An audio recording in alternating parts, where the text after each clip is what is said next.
사무엘 10장에 왕이 됐어요. 근데 이제 사무엘 11장에 이게 왕이라는 아주 실제적인 그 뭐랄까 역할이라 할까요? 책임이라고 할까? 그 왕의 책임이 도대체 뭘까? 이런 것에 대해서 이야기를 하고 있는 겁니다. 그러니까 왕으로 세워진 것과 이 왕의 왕 노릇하는 거하고는 다른 거예요. 우리가 신분을 가지고 있는 것과 그 신분의 능력대로 사는 건 다른 거죠. 하나님은 우리를 하나님의 자녀로 세우셨는데 그거를 자녀답게 사는 거, 이거는 또 다른 거예요. 우리가 하나님 앞에 왕 같은 제사장으로 부르심을 받았는데 그 부르심을 가지고 실제적으로 왕 같은 제사장의 능력을 가지고 사는 게 다른 거예요. 그러니까 신분과 능력은 다르다는 거죠. 그러니까 신분에 맞는 신분답게 이렇게 다른 거예요. 왜냐하면 왜 이렇게 제가 설명하고 있냐면 11장 5절에 보시면요. 11장 5절 마침 사울이 밭에서 소를 몰고 오다가 이르되 백성이 무슨 일로 오느냐 하니 그들이 야베스의 사람의 말을 전하니라 이렇게 돼 있어요. 이미 10장 25절에 왕으로 등극을 한 거예요. 왕이 됐어요. 근데 지금 뭐 하고 있는 거예요? 농사 짓고 있어요. 근데 왕이면 왕 노릇을 해야 되는데 농사를 짓고 있는 사람으로 살고 있는 거예요. 그 왜 그랬을까? 백성들도 그렇고 사울 자신도 그 왕 노릇 한다는 게 뭔지를 모르는 거예요.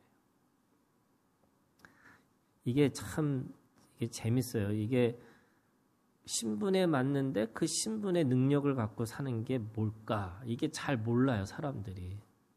내가 그리스도인인데 내가 그리스도인답게 산다는 게 뭘까? 이거 잘 몰라요.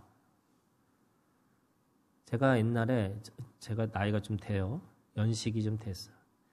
이걸 기억하시는 이 드라마를 기억하시는지 모르지만 임금님의 첫사랑이라는 드라마가 있어요. 조유미 권사님 기억하세요? 모르죠. 장로님 기억하세요? 임금님의 첫사랑. 아, 왜 이걸 모르지? 나만 봤나? 철종이라는 왕이 원래 강화에서 살았던 사람이에요. 그런데 왕족들이 다 죽은 거예요. 다 죽고 나니까 왕손들을 찾다 보니까 사람이 어디까지 가냐면 강화에 왕손이 하나 살아있는 거예요. 그래서 그 왕을 들어 올려서 왕으로 세운 거예요. 그게 철종이래요. 임금님의 첫사랑이라는 게 뭐냐면 그렇게 그 강화에서 막 뛰놀고 막 했던 그때 사랑했던 여인, 예, 임금님의 첫사랑. 뭐 이게 드라마인 거예요. 근데 뭐냐면 이런 거죠. 왕이 됐어요. 철종이 왕이 없으니까 왕이 된 거예요. 그런데 왕 노릇하는 건 다른 거예요. 그러니까 처음부터 다시 배워야 돼요.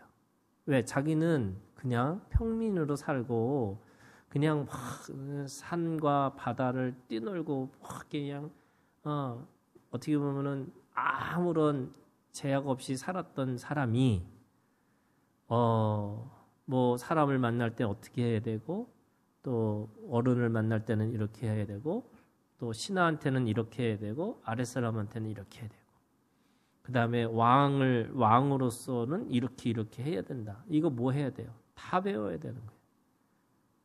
어렸을 때부터 보고 들은 게 있으면 저렇게 해야 되는 거구나 이런 거였는데 어느 날 다 커가지고 네가 왕이야 이렇게 세워놓으니까 얼마나 힘들겠어요.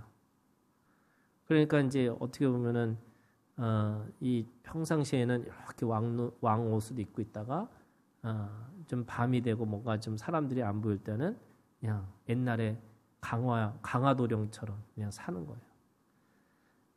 그러면은 왕이에요, 왕이 아니에요? 이런 거잖아요. 왕인가 왕이 아닌가? 그리스도인인데 그리스도인답게 산다는 게 너무 다르다는 거예요. 우리가 하나님으로부터 양자의 영을 받았어요. 양자의 영을 받았으면 하나님의 아들이 된 거거든요. 그런데 아직도 종살이를 하고 있는 거예요. 이스라엘 사람들이 애굽에서 종 노릇을 했잖아요. 그러니까 체질이 뭐냐면 종의 체질을 갖고 산 거예요. 그런데 어느 날 갑자기 모세가 와서 그들을 구원했어요. 근데 구원하고 나니까 하나님은 그들을 자유인으로 하나님의 자녀로 하나님의 백성으로 대우하고 있는데 이 사람들은 여전히 애굽의 종살이하는 노예처럼 행동을 하는 거예요. 여러분 마지막에 이렇게 되잖아요. 14절에 11장 14절에 사무엘이 백성에게 이르되 오라 우리가 길갈로 가서 나라를 새롭게 하자. 이렇게 나라를 새롭게 하자. 이미 나라가 있었는데 새로운 나라를 만들겠다는 거예요. 그게 어디예요? 길갈이에요. 길갈이 뭡니까? 노예의 수치가 굴러갔다. 이런 뜻이에요. 그러니까 노예의 수치가 굴러간 곳, 다시 말해서 이스라엘 백성들이 40년 동안 이 광야에서 맨날 뭐 하고 있냐면 하나님 앞에 자유인으로 부르심을 받았는데 40년 동안 종노릇하고 산 거예요. 종의 체질을 벗어나지 못했다는 거예요.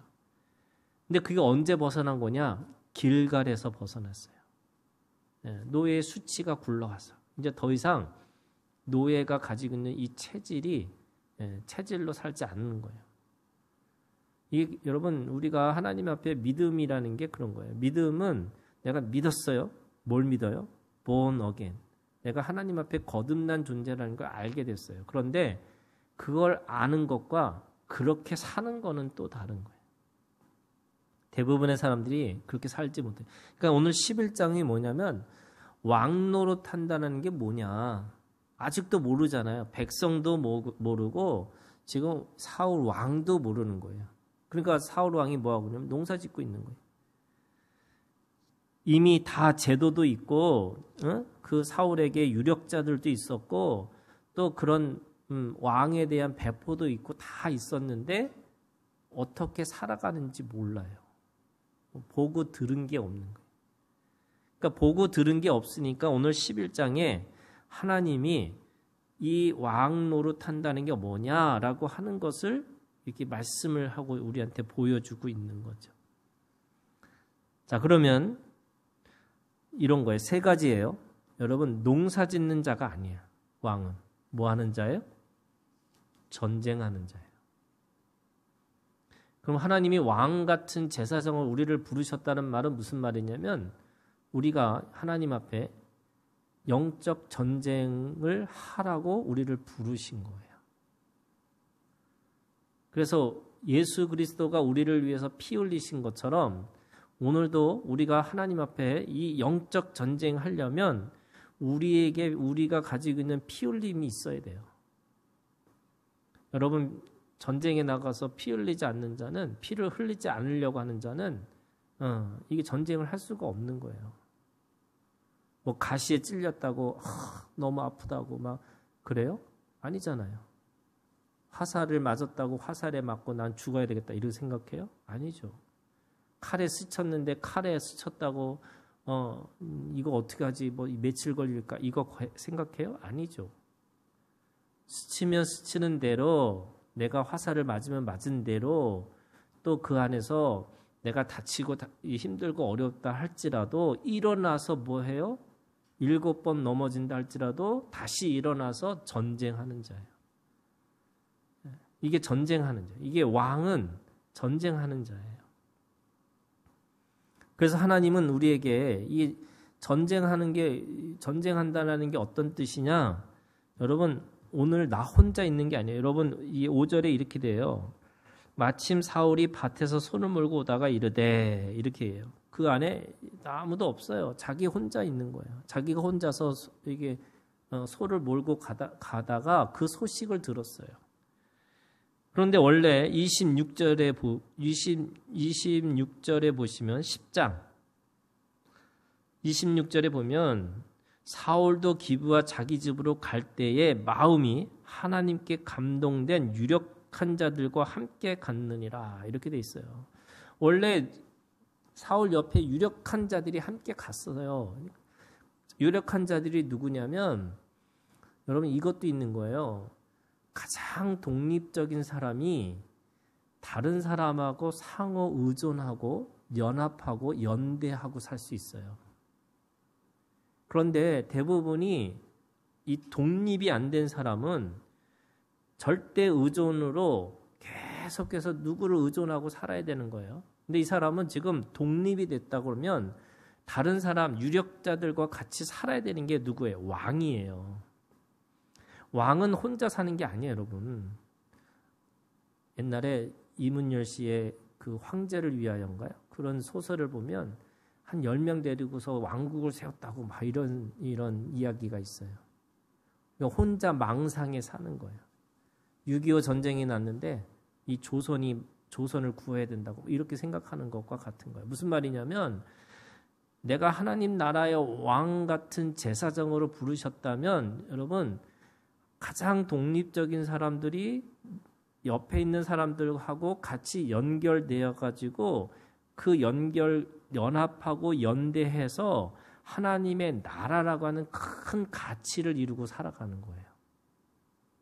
그래서 교회는 내가 믿음의 사람들은 혼자 있는 게 아니에요.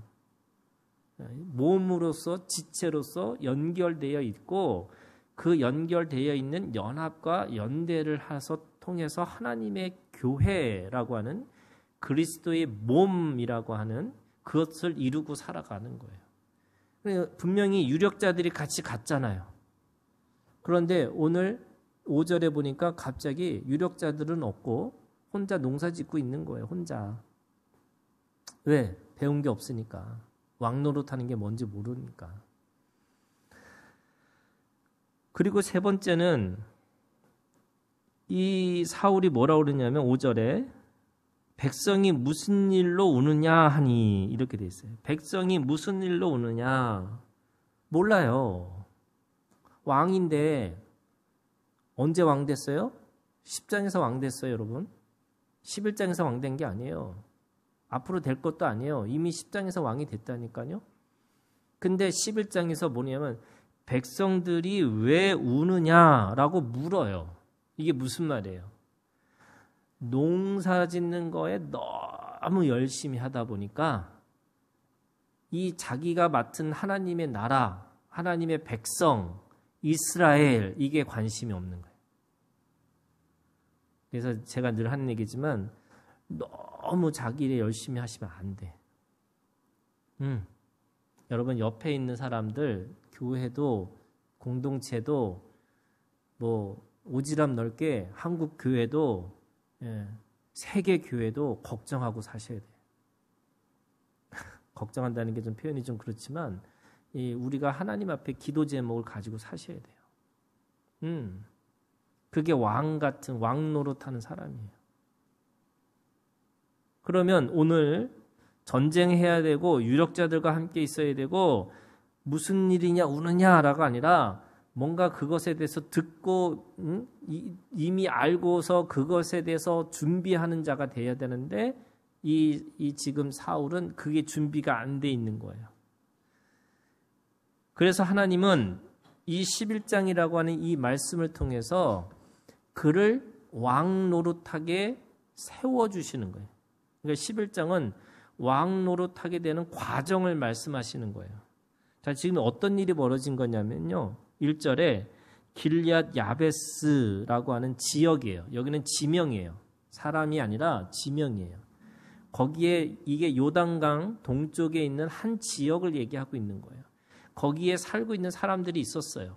근데 이 사람들은 12족속 중에 같이 포함되어 있는 사람인데도 불구하고 요단의 동쪽에 있기 때문에 약간 주류하고 대부분의 사람들하고 잘 이렇게 섞이질 않는 거예요.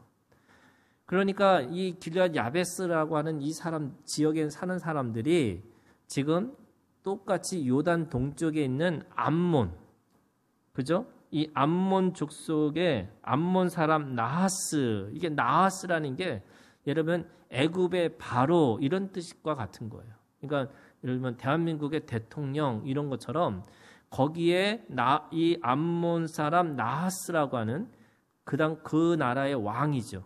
그 왕에게 그 사람에게 그들에게 이르되 이제 전쟁을 하다 보니까 전쟁할 수 있는 게임이 안 되는 거예요. 왜냐하면 자기네들은 한 지역의 사람이고 이 암몬은 엄밀히 따지면 그냥 대국처럼 보이는 거예요. 그러니까 어떻게 하냐? 조공을 하기도 했어요. 1절 끝에 보면 이 야베스, 길르앗 야베스의 모든 사람들이 나하스에게 이르되 우리와 언약하자. 그리하면 우리가 너를 섬기리라. 이렇게 돼요. 그러니까 우리가 조공 바칠게. 니네 나라에 니네 이 민족에 우리가 그냥 종로로 탈 테니까 그렇게 살겠다. 이렇게 얘기한 거예요. 그랬더니 암몬 사람 나하스가 2절 그들에게 이르되 내가 너희 오른 눈을 다 빼야 너희와 언약하리라. 내가 온 이스라엘 이같이 모욕하리라. 그러니까 무슨 말이냐면 네가 오른 눈 다 빼면 내가 너희랑 약속할게. 언약할게.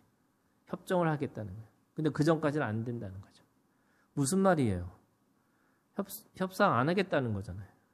예, 또 그리고 그렇게 한들 여러분 그게 정상적인 걸까요? 아니죠. 그러니까 지금 이 나하스는 아예 그 길르앗 저기 이 지역을 자기네들이 차지하려고 마음 먹은 거예요.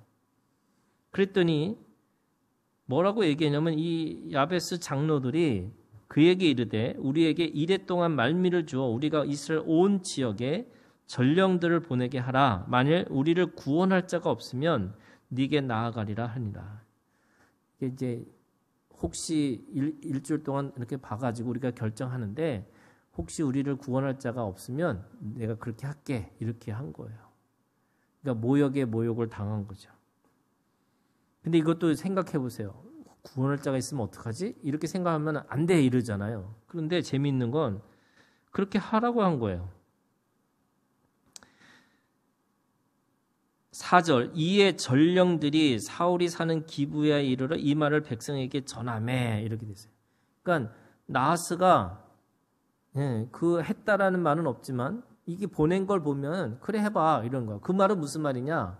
이 암몬 족속의 입장에서 보니까 이스라엘 백성들에게 지도자가 없는 거예요. 왕이 없는 거예요. 그리고 이들은 왕 노릇 못하는 거예요.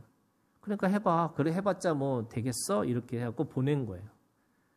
그러니까 보냈는데 그 소리를 듣고 사울이 무슨 일로 오느냐 하니 그들이 야베스의 말을 전하니라 이렇게 된 거죠. 그러니까 지금 여기까지는 아무도 그들을 구원할 자가 없었다. 이거를 얘기하고 있는 거예요. 그런데 그 소식을 듣는 순간에 사울이 변해요. 근데 여러분 이게 참 재밌는 게 사울이 40년 동안 다스리거든요. 그런데 그 40년 동안에 이 사무엘상 11장에서만 극히 정상인 거예요. 그러니까 요 전쟁 빼고는 나머지는요 다 자기 멋대로 자기 마음대로. 그러니까 왕 노릇을 이게 이제 한번 해보니까 맛을 보니까 이걸 어떻게 하면 잘못 쓴 거예요. 잘못 사용하고 있는 거죠. 예를 들면 이런 거예요, 여러분. 은혜는 모든 사람에게 주어지고 은사는 각각의 한 사람씩 하나님께서 그 하나님의 능력을 주세요. 그걸 은사라고 그래. 근데 은사가 너무 지나치게 자기 거가 이게 강하다 보면 은혜를 까먹어요. 그래서 어떤 일이 생기냐면 네가 그렇게 능력을 베풀어도 내가 도저히 너희를 알지 못한다. 이런 말씀하세요. 무슨 말이냐면 능력이 지나치다 보니까 그게 자기 것처럼 착각을 하는 거예요. 하나님이 주신 건데 그 능력을 하나님이 주신 건데 자기가 뭔가 그 능력을 가질 만하다고 생각하는 거예요. 그러니까 영어식으로 얘기하면 스포일 되는 거예요. 이게 이제 오염이 되는 거죠. 예, 이게 그냥 자기께 이게 자기 하나님이 주신 거를 자기 거인 것처럼 쓰게 되는 거죠. 6절에 지금 사울이 변화되는 과정을 첫 번째 얘기하고 있어요. 뭐라고 그랬냐면 사울이 이 말을 들을 때 하나님의 영에게 크게 감동되매 이렇게 돼 있어요. 첫 번째가 여러분 하나님의 왕노릇하는 첫 번째 이 방법이 뭐냐면 하나님 앞에서요. 하나님의 영에 크게 감동되어지는 거예요. 근데 이게 무슨 말일까? 사도행전에 있는 말씀에 보면 우리가 방언을 하는 거잖아요. 근데 방언이라는 게 도대체 뭐냐라고 보면은 이렇게 돼 있어요. 사도행전에 성령이 말하게 하심을 따라 이런 거예요. 제가 오늘 예를 들면 사무엘상 이렇게 얘기하잖아요. 그러면 사무엘상은 뭐예요? 내가 지금까지 언어를 배우고 그 언어를 가지고 있는 뜻을 알아서 내가 입을 벌리는 거예요. 사무엘상 이렇게요. 이건 내 의지죠. 내가 입을 벌리는 것도 내가 그 의지대로 그걸 벌이는 거예요. 그런데 사도행전에 있는 말씀에 보면 방언을 하는 그 역사가 어떻게 일어나느냐? 성령이 말하게 하심을 따라. 그러면 성령이 어떻게 말하게 돼요? 성령이 뭐 아이야 오이야 뭐 알렐루야 뭐 이런 식으로 성령이 그냥 말하게 하심. 내 입술이 내가 의지를 가지고 움직이는 게 아니라 성령이 말하게 하심을 따라서 했더니 방언이 있는 거예요. 이게 어떤 의미가 있냐면요, 여러분. 오늘 우리가 하나님 앞에 왕노릇 한다는 게 자기 중심으로 자기 멋대로 한다는 게 아니에요. 이게 이스라엘 왕과 세상의 왕이 다르다고 했잖아요. 이스라엘 왕은 하나님이 주권이 있는 거예요. 그래서 그 주권 안에 하나님이 하시게 하는 것 따라서 하면 뭐가 돼요?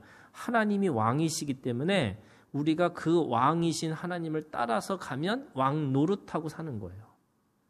그러면 성령이 가라 하면 가고 성령이 서라 하면 서는 거예요. 성령이 그렇게 하게 하심을 따라서 이거예요. 그러니까 성령이 하나님의 영의 감동을 받았다는 게 뭐냐면 하나님이 주신 마음이 생긴 거예요.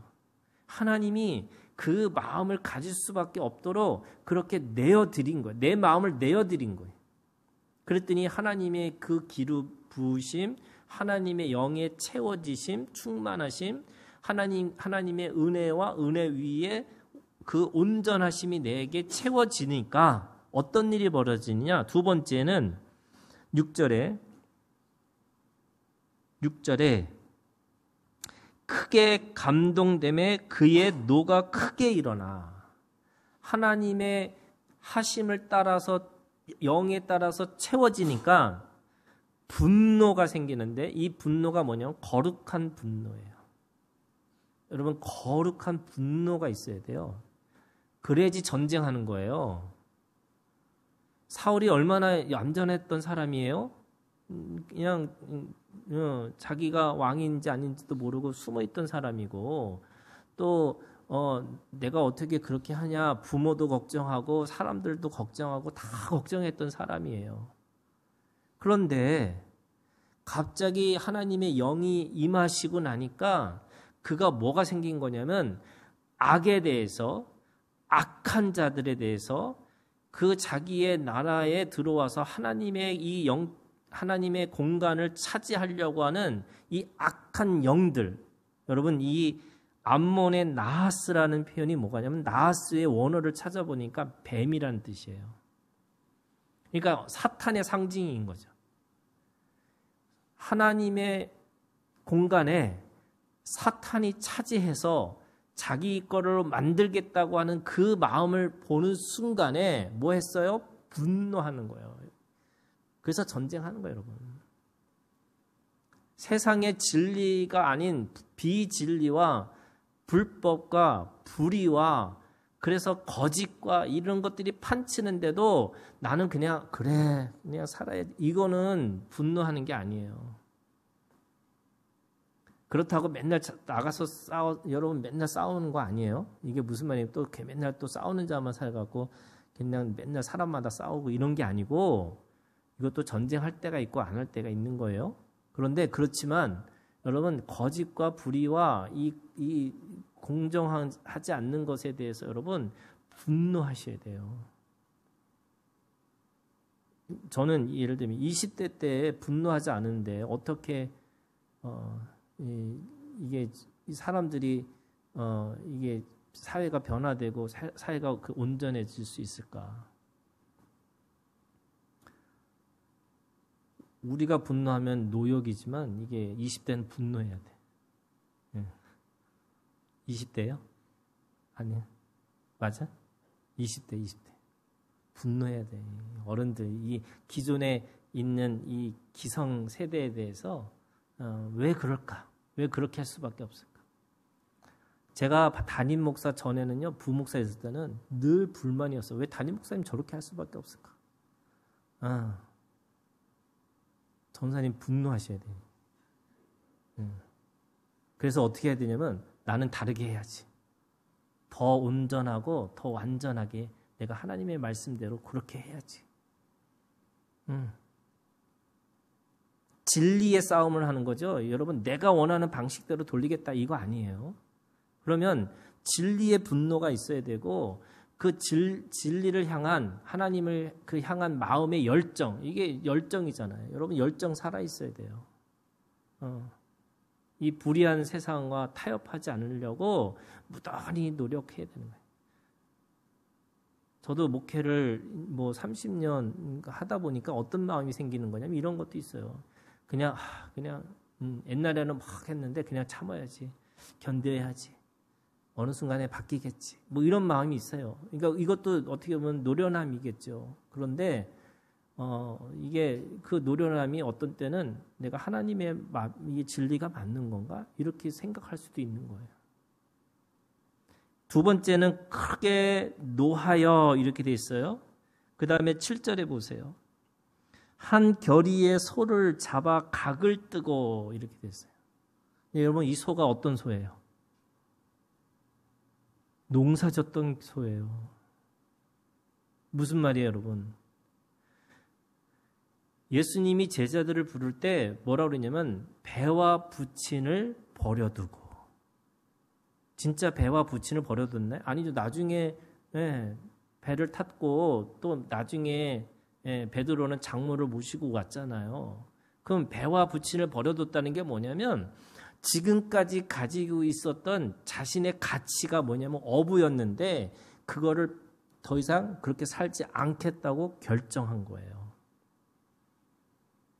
그러면 이 지금 사울이 어떤 거냐면 내가 농사지었던 사람이에요. 농사에 집중하고 그래서 무슨 소식인지 어떤 소식인지 모르고 살았던 귀 막고 살았던 사람인데 하나님의 영이 임하고 그 하나님의 거룩한 분노가 살으니까 어떤 것이 생기냐면 배와 부친을 버려두고 다시 말해서 이전에 살았던 자신의 가치 이전에 가지고 있던 습관들을 더 이상 그렇게 살지 않겠다고 끊어버리는 거예요. 각을 떴다라는 게 여러분 이게 이 가죽 다 벗기고 이 소를 난도질한 거예요. 그러면 이거를 사람들한테 보여주는 것도 있지만 여러분 내가 농사 짓는 이 소가 얼마나 중요한 거예요. 그런데 그거 내가 나도 먼저 그렇게 결단하겠다는 거예요. 하나님 앞에 내가 그 결단을 보여주는 거예요. 내가 지금까지 살았던 이 가치관에서 다른 가치관으로 다른 방향으로 살겠다. 그것이 여러분 왕노릇 한다는 게 그런 거예요, 여러분. 내가 지금까지 살았던 어떤 습관적이고 어떤 내 육신의 체질대로 살았던 것들을 내가 더 이상 그렇게 살지 않겠다고 끊어버리는 거예요. 그래서 각을 떴어요. 그리고 나서 뭐 했냐? 전령들의 손으로 그것을 이스라엘 모든 지역에 두루 보내어 이르되 누구든지 나와서 사울과 사무엘을 따르지 아니하면 그의 소들도 이와 같이 하리라. 다시 말해서 아주 분명하게 모든 백성들에게 하나님의 편에 서라고 아주 분명하게 외쳤어요. 그러면서 뭐라고 그러냐면 백성들이 어떻게 됐냐면 여호와의 두려움이 백성에게 임하매. 이 두려움이라는 걸 다른 말로 얘기하면 여러분 하나님을 경외함이에요. 하나님을 경외함이 살아있으셔야 돼요.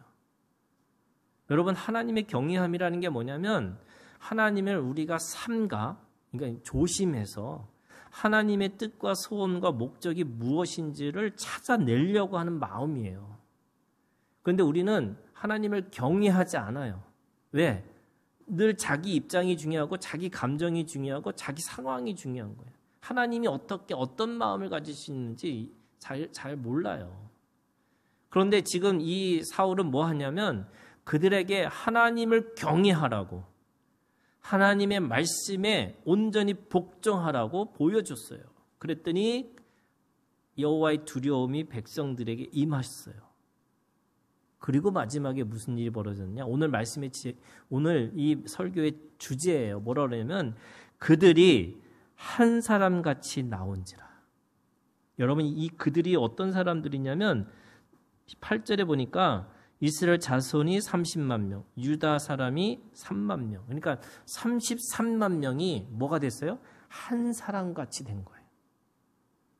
똑같은 마음을 갖게 되고 한 마음, 똑같은 뜻을 채우고 한 뜻.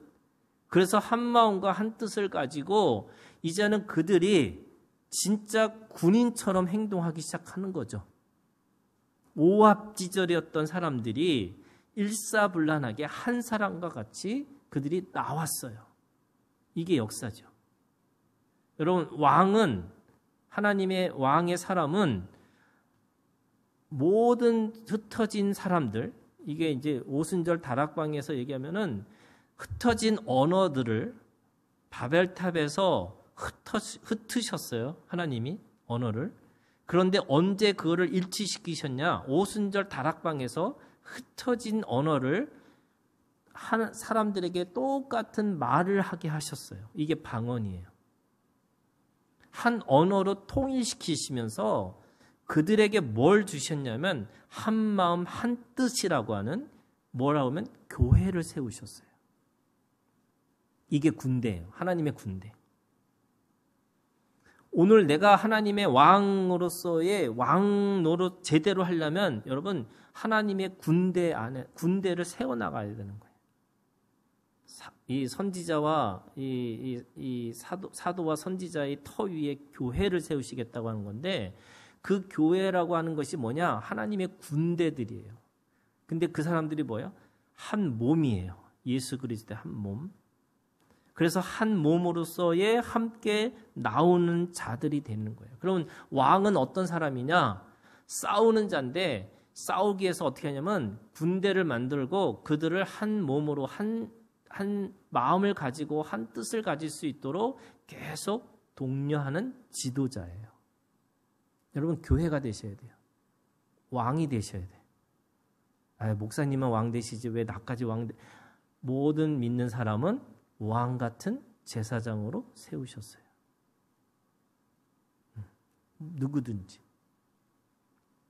그래서 오늘 사울이 왕 노릇 제대로 하는 것처럼 그래서 전쟁 나가서 어떻게 해서 이겼어요. 이겼는데 어떤 일까지 벌어지냐면 여러분 27절에 보세요. 어떤 불량배는 이르되 10장 27절입니다. 어떤 불량배는 이르되 이 사람이 어떻게 우리를 구원하겠느냐 이렇게 됐어요. 그랬더니 지금 3절에 11장 3절에 이 사람들이 우리를 구원할 자가 없으면 이렇게 돼 있잖아요. 그 다음에 9절에 무리가 와 있는 전령들에게 이르되 너희는 길르앗 야베스 사람에게 이같이 이르기를 내일 해가 더울 때 너희가 구원을 받으리라 하라. 사울이 구원할 자가 됐어요. 그랬더니 13절에 사울이 이르되 이날에는 사람을 죽이지 못하는 여호와께서 오늘 있을 중에 구원을 베푸셨습니다. 이렇게 됐어요. 구원을 베푸는 자가 됐어요. 그러면 지금 아까 12절에 뭐라고 그랬냐면 10장 27절에 불량배들이 우리를 구원하겠냐 이렇게 얘기한 거예요. 사울이 왕이 됐는데 우리는 인정 못하겠어. 그가 우리를 구원할 수 있겠어? 그랬어요. 그랬더니 전쟁에 나가서 이기니까 이겼더니 12절에 백성이 사무엘에게 이르되 사울이 어찌 우리를 다스리겠느냐 한 자가 누구입니까? 그들을 끌어내소서 우리가 죽이겠나이다. 그러니까 힘이 없을 때는 그냥 블랙베들이 말하는 거에 대해서 잠잠하다가 이야 드디어 구원자가 됐구나 라고 전쟁에 나가서 승리하니까 사람들이 갑자기 그러는 거야. 누가 사울한테 구원자가 될 수 없다고 얘기했어. 그 사람들 잡아서 오늘 죽이자고 이렇게 얘기한 거예요. 그랬더니 13절에 사울이 이르되 이날에는 사람을 죽이지 못하리니 여호와께서 오늘 이스라엘 중에서 구원을 베푸셨습니다. 사울이요 왕은요 살리는 자예요. 아까 처음에 얘기했잖아요. 왕은 어떤 사람이라고요? 전쟁하는 사람이에요. 그런데 전쟁한다는 게 죽여야지만 이길 수 있는 거잖아요. 그런데 죽이는 게 아니고요. 죽이는 게 아니 그 죽임을 통해서 뭘 하려고요? 살리는 게 목적이에요. 그래서 우리가 세상의 왕하고 다른 거예요. 세상의 왕은 누구를 죽여서 밟아서 자기 거를 만들어야 된다고 생각하는 건데 우리가 믿는 왕은 살리는 자로서의 전쟁을 하는 거예요. 이게 달라요, 여러분. 이 침략 전쟁하고 이 생명을 보존하는 전쟁은 다른 거예요. 그래서 아까 얘기한 것처럼 맨날 전쟁하러 다니는 사람이 아니에요. 세계 정복을 위해서 유럽도 가고 아시아도 가고 어디 러시아도 가고 막 해갖고 맨날 사람 죽이면서 영토를 넓혀가는 게 아니고 하나님의 생명을 살리기 위해서 보존하기 위해서 그 전쟁에서 싸우라는 거예요. 그 전쟁을 하라는 거예요. 그 전쟁하지 않으면 하나님 앞에서 이 죽이는 자로 사는 거예요. 제가 삼손 얘기했잖아요, 여러분. 삼손이 사사잖아요. 그런데 원래 사사는 살리는 자인데 이 삼손의 이력서가 뭐냐면 살았을 때 죽인 사람보다 죽을 때 죽인 사람이 더 많았더라. 이게 삼손의 이력서거든요. 이게 무슨 말이에요? 잘못 쓴 거예요. 잘못 살았다는 거예요. 원래 살았을 때 살린 자보다 죽었을 때 살리는 자가 더 많았더라. 이렇게 되는 게 맞는 건데 이 삼손이 잘못 살다 보니까 자기가 살았을 때 죽인 자보다 죽을 때 죽인 자들이 더 많았더라. 죽이는 자로 끝나는 거예요, 인생이. 그러니까 오늘 주님 안에서 살리는 자로 살겠는 것에서 구원을 베푸셨습니다. 구원을 베푸는 자들이 왕으로서의 삶을 산다. 이렇게 얘기하고 있습니다. 오늘 우리가 주님 안에서 이 왕 노릇하고 살아가는, 그래서 왕 노릇한다는 게 예수 그리스도가 내 안에서 왕 노릇하게 하시고 그 예수 그리스도를 통해서 오늘도 우리가 주님 안에서 왕의 책임, 왕의 헌신, 그래서 왕으로서의 하나님의 나라를 다스리는 자로서의 삶으로 살아가는 오늘 우리가 되게